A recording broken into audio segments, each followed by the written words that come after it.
This is Tanya Bridge Malone back with another YouTube video. So the last YouTube video I did was over Job chapter 2.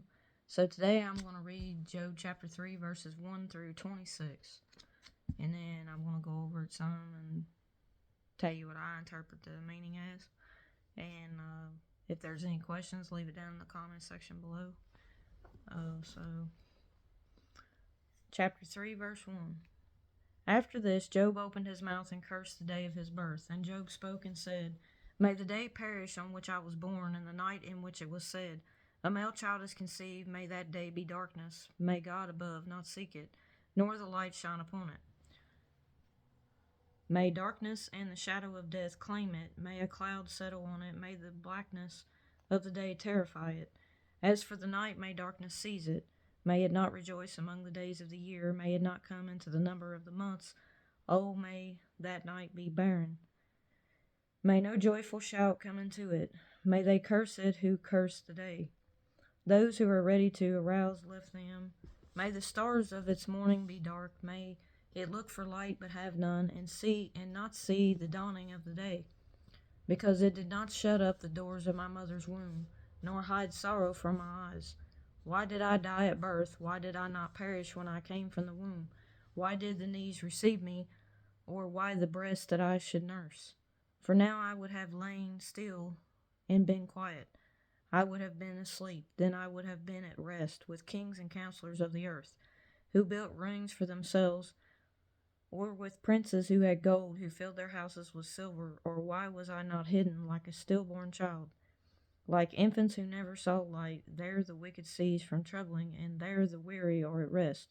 There the prisoners rest together. They do not hear the voice of the oppressor. The small and the great are there, and the servant is free from his master. Why is light given to him who is in misery, and life to the bitter of soul, who long for death, but it does not come, and search for it more than hidden treasures, who rejoice exceedingly and are glad when they can find the grave? Why is light given to a man whose way is hidden, and whom God has hedged in? For my sighing comes before I eat, and my groanings pour out like water. For the thing I greatly feared has come upon me, and what I dreaded has happened to me. I am not at ease, nor am I quiet. I have no rest, for trouble comes. So basically, I feel like these scriptures that I just read are basically about Job and how he feels in his depression moment of everything that was taken from him, and what he's going through in his, in where he got sick with disease. Satan cursed him with the disease, and so he's talking about how he feels through the depression, through the struggling. But, and that's kind of how we are, because sometimes, we go through moments in our life where we have a lot of health issues, you know what I mean? People with, there's probably many moments where people who have cancer have something severely wrong with them, and especially when they're in a lot of pain, they can cry out to the Lord, help me. You know what I mean? I've done that before for certain things, and he's just basically speaking about what he's going through with him having this disease that he has, but he still doesn't curse God.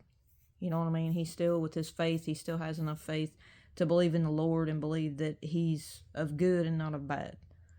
It's just that the Lord allowed Satan to do all these things to Job because Satan wants to get Job to curse God, but Job's not going to curse God. He's just explaining how he felt in that moment of darkness that he felt like he was in. Because there's a lot of people in the world who go through depression too. Certain things trigger it. A lot of the things that's happened to Job could trigger a lot of people with mental disorders or anything, or even somebody who didn't have any. You know what I mean? Because anybody can go through depression. You don't have to have a mental disorder to go through depression. You know what I mean? You really don't. I mean, that could happen to anybody, especially when you have lost everything and you're sick and you just feel like you have nowhere to turn, but God's always there. All right, so basically you have to hold the faith, but you also have to be in reality of how people react to things, because you can relate it to the Bible, but we we still have to hold fast to God and have more faith to believe that He'll guide us through no matter what our situation is. You know what I mean? Because your belief and your faith is what's going to guide you through. Never give up on the Lord. So that's basically all I have to say about that. If there's anybody out there who suffers with mental disorders or anything, I want to give a shout out to you. Leave a comment down in the comment section below. Hit me up. I'm always here if you need anybody to talk to. And I always want to take the end of my video. I always want to make sure that I ask if there's anybody out there who's not been saved. You have not asked the Lord into your life. I pray that you will.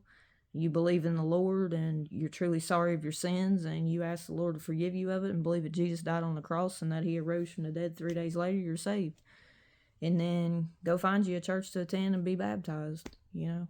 So until next time, peace, love, and be blessed and keep the faith.